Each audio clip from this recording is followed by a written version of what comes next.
सर्वांना नमस्कार. स्वागत आहे तुमचं तेरी मेरी कहाणी या यूट्यूब चॅनलवर.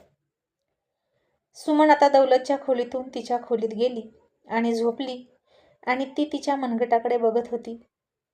आणि सुमनला तिच्या मनगटाकडे बघून पहिल्यांदा रघुनं तिचं मनगट पकडलं होतं तो दिवस आठवला आणि त्या आठवणीतच तिने डोळे मिटले.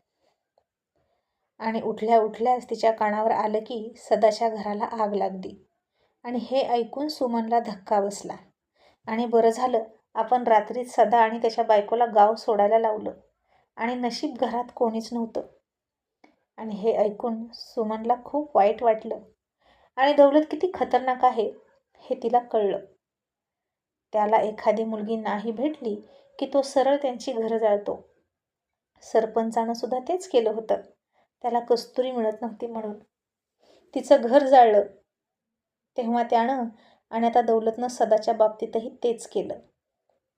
सुमनने दौलतच्या चेहऱ्याकडे बघितलं पण काहीच नाही झाल्यासारखं त्याचा चेहरा होता. आणि ते दोघे बापलेक किती क्रूर आहेत हे तिला कळलं. आणि सुमनचा आता तिथं दम घुटत होता. मग दुसऱ्या दिवशी सरपंच त्यांच्या बायकोला म्हणाले, सरपंच बाई, यंदाच्या पंचवार्षिकला सरपंचीन म्हणून मिरवायचं असेल तर गावातल्या बायकांना गोड बोला, वाड्यावर आणा, हळदी कुंकू करा, त्यांना साडी चोळी द्या आणि आम्हालाच मत पडलं पाहिजे असं त्यांना सांगा. आणि हे ऐकून सरपंचाची बायको गप्प बसली. आणि सरपंच म्हणाले, ऐकायला येत नाही का? होय म्हणाला तोंड आहे की नाही?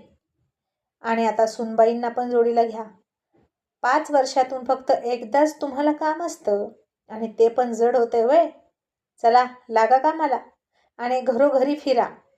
कुणाची काय अडचण आहे ते विचारून घ्या आणि ती सोडवा. आपल्या सुनबाई शिकलेली आहेत, त्यांचा फायदा करून घ्या. आणि इकडे रघु एका तळ्याच्या काठी बसला होता. एक एक दगड तळ्यातल्या शांत पाण्यात टाकत होता आणि उठणाऱ्या तरंगाकडे टक लावून बघत होता. आणि सुमन इथं कशी काय? आणि या दौलत सोबत तिनं लग्न का केलं? तिच्यासारखी हुशार आणि स्वतंत्र विचाराची मुलगी आणि अशी या घरात, इतक्या नालायक घरात पडलीच कशी असा तो विचार करत होता. पण आता रघु आणि सुमन यांच्या मनात एकमेकांविषयी काही होतं का भूतकाळात ते आपल्याला पुढे कळेलच हळूहळू. आणि रघुला आठवत होतं की कोल्हापूरला कॉलेजमध्ये एकत्र असताना दोघांची ओळख झाली होती. रघु तिच्यापेक्षा 1 वर्षाने मोठा होता आणि सुमन त्याच्या पाठीमागच्या वर्षात होती. आणि रघु एसटीमध्ये चढल्यानंतर सुमनची एसटी हुकत होती. सुमन थांबा थांबा म्हणून एसटीच्या मागे पळत होती आणि त्याच वेळी रघुनंच चालत्या बसमध्ये तिचं मनगट पकडलं होतं पहिल्यांदा आणि तिला बसमध्ये घेतली होती हे त्याला आठवलं. आणि तिथूनच त्या दोघांची ओळख झाली होती. रघु तिला अभ्यासात खूप मदत करायचा. त्याच्या गेल्या वर्षीच्या सगळ्या नोट्स त्यानं तिला दिल्या होत्या. गोऱ्या वर्णाची, मध्यम केस असलेली, टपोरे नव्हते पण थोडेसे बारीकच डोळे असलेली सुमन छान दिसत होती. आणि हळूहळू दोघांची ही मैत्री घट्ट झाली होती. आणि रघु सुमनचा विचार करत असतानाच अचानक समोरच्या तळ्यामध्ये एक मोठा दगड पडला आणि नाजूक उठणारे तरंग गायब झाले आणि सगळं पाणी उडलं. आणि नाजूक तरंगासोबतच सुमनच्या त्या गोड आठवणीसुद्धा रघुच्या मनात हळूवार उठत होत्या. त्या आठवणीसुद्धा गायब झाल्या. आणि रघुच्या अंगावर पाणी आलं आणि रघु भानावर आला. आणि त्यानं मागे बघितलं तर दौलत त्याच्या मागे येऊन उभा राहिला होता. आणि रघु त्याला बघून उभा राहिला आणि पॅन्ट झटकून त्याच्यासमोर ताठ मानेनं उभा राहिला. आणि त्याची मान ताठ झालेली दौलतला आवडली नाही आणि तो म्हणाला, मान खाली करायची. तुझ्यासारख्यानं माझ्यासारख्यासमोर मान झुकवून राहायचं असतं. तुझे आईबाप आणि तुझे पूर्वज सगळे आमच्या घरी गोठ्यात शेण काढत होते, माहीत आहे तुला? मग स्वतःची लायकी ओळखून राहायचं. आणि रघु म्हणाला, हो माहीत आहे, सगळं माहीत आहे, पण माझ्या पूर्वजांनी जे केलं मीही तेच करावं असं कुठं लिहिलं आहे? दौलत म्हणाला, 4 पुस्तकं शिकलास म्हणून स्वतःला शहाणा समजू नको. गुपचूप बसायचं आणि आमच्या विरोधात जो प्रचार करतोस ना, आबाला मत देऊ नका, तो प्रचार थांबवायचा, नाहीतर गाठ माझ्याशी आहे. गावात राहायचं असेल तर मान खाली घालून बसायचं. तुझ्यासारख्या किड्या मुंगीनं हत्तीसोबत बरोबरी करावी हे शोभा देत नाही. आणि रघु तसाच ताठ मानेनं म्हणाला, आम्ही किडामुंगी का आणि तुम्ही हत्ती? मग आता हाच हत्ती आमच्यासारख्या किड्यामुंगीच्या दारात येऊन मतासाठी भीक कशी मागतोय? तुम्ही उच्चवर्णीय आणि आम्ही मागासवर्णीय. आमची घरं गावाच्या बाहेर आणि तुमचे टोलेजंग वाडे बंगले गावाच्या मधोमध, हा कुठला न्याय आहे? तुम्ही पिढ्यानपिढ्या आमच्यावर अन्याय करायचा, दादागिरी करायची, जुलूम करायचा आणि आम्ही तो गुपचूप सोसायचा. हे असं कुठपर्यंत चालायचं? आपलं संविधान काय सांगतं हे बहुतेक तुम्हाला माहीत नाही. तसा दौलत त्याला गुरमीत म्हणाला, अरे जा म्हणे संविधान. या गावात आम्ही म्हणाल तेच संविधान आणि आम्ही करेल तोच कायदा चालणार. जास्त भाषण झाडू नकोस. आणि अशी भाषणं ठोकूनच गाववाल्यांना आमच्या विरोधात भडकवतोस का? पण लक्षात ठेव, तुला महागात पडल. आजपासून तू गावात दिसला नाही पाहिजे इलेक्शन होईपर्यंत, नाहीतर तुझं काही खरं नाही. आणि रघु म्हणाला, खरं नाही म्हणजे? कस्तुरीचा नवरा जयवंत याची जी अवस्था झाली तशी माझीही अवस्था होईल का? आणि तोच कशाला, आणखीन कितीतरी लोकांची तीच अवस्था झाली आणि ती तुम्ही केली हे मला माहीत आहे चांगलंच. आणि मी पुरावे गोळा करेन. आणि दौलत हसून म्हणाला, अरे वा, तुला बरंच काही माहीत आहे की. मग आता त्या सगळ्या पुराव्याची होळी कर आणि बस शेकर. त्याचा काहीच उपयोग नाही. आमच्या विरोधात बोलणार कोण? तू बोलणार का? पण त्याचाही काही फायदा नाही. या पंचवार्षिकला सुद्धा गुलाल आमचाच असणार, कारण आबाच्या विरोधात कोणीच उभा राहणार नाही सरपंचकीला. आणि रघु म्हणाला, मी उभा राहणार. मी गावचा विकास करणार. इतकी वर्ष सरपंचपद तुमच्या घरात आहे आणि काय गावाचं भलं केलं तुम्ही? काहीच नाही. हे मी लोकांना पटवून देणार आहे. माझ्या हातात अजून 1.5 महिना आहे, तोपर्यंत मी लोकांना तुमच्या विरोधात तयार करणारच. मग बघूच सरपंचकी कशी तुमच्या घरात येते. हे ऐकलं तसं दौलत चिडला आणि त्यानं रघुचं नरडच पकडलं आणि रघुनं सुद्धा दौलतचं नरडं पकडलं. दोघांच्याही डोळ्यात आता आगच होती आणि या क्षुद्र जातीतल्या माणसानं दौलतवर हात टाकावा हे दौलतला अजिबात आवडलं नाही. रघु त्याला ऐकत नव्हता आणि दौलतनं त्याला आता सोडला, पण लवकरच तुझा हिशोब करून तुझी पोळी बांधणार असं म्हणून धमकी देऊन निघून गेला.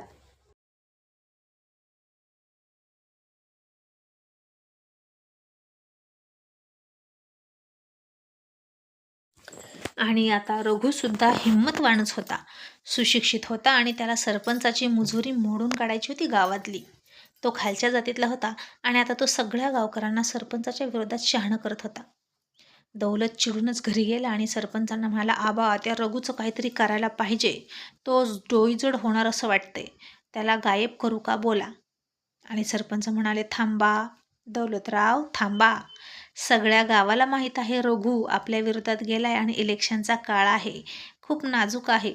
अशा वेळी काहीच लपडं नको.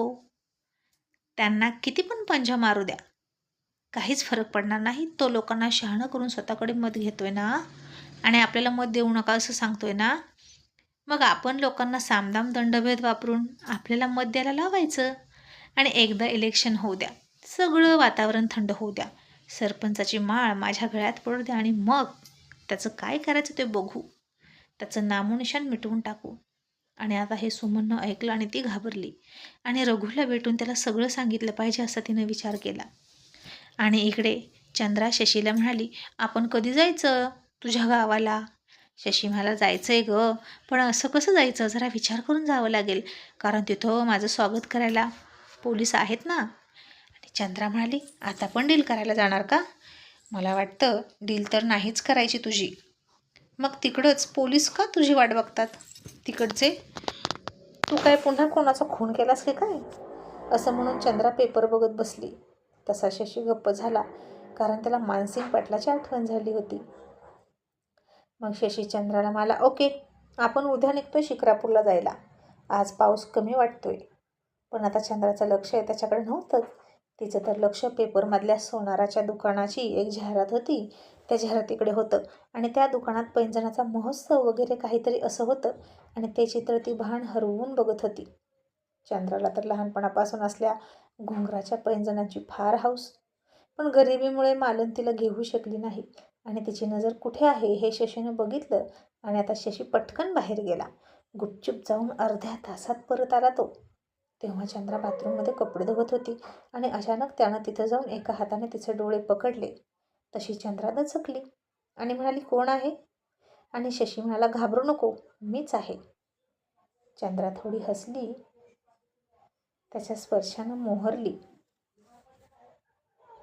आणि म्हणाली, आता हे काय, डोळं कशाला धरलं? आणि शशी म्हणाला, एक गंमत आहे तुझ्यासाठी, चल ना. ती म्हणाली, काय? शशी म्हणाला, सरप्राईज आहे. आणि आता सरप्राईजचा अर्थ शशीनं सांगितला होता की तिला. सरप्राईज म्हणजे ओठांचा चंबू, म्हणजेच मुका. आणि अयो, आता तो मुका घेणार की काय असं चंद्राच्या मनात आलं आणि तिच्या काळजात धस्स झालं. मग तो तिला बाहेर घेऊन आला, पण अजून डोळे सोडत नव्हता. आणि मग ती शांत हळूवार आवाजात म्हणाली, सोड की, असं काय करतोस? आणि शशी म्हणाला, सोडणार, पण तू डोळे उघडू नकोस. चंद्रा म्हणाली, बरं. आणि मग शशी म्हणाला, हात पुढे कर.